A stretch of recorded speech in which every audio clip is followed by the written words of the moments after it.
One optional but sometimes helpful piece of formatting is to, in one click, alternate the colors of each row so it's easier to sift through and read the data. How do we do this? We don't need to select any cells in particular, but we can.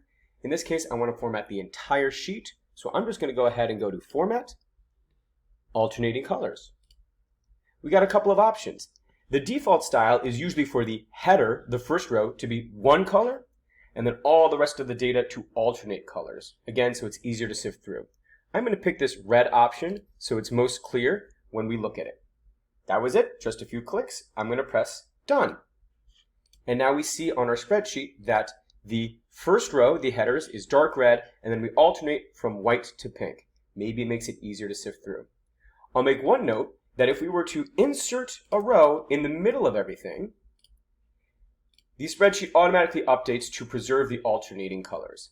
If I undo, again, the alternating colors are preserved. Just an optional piece of formatting that might be helpful.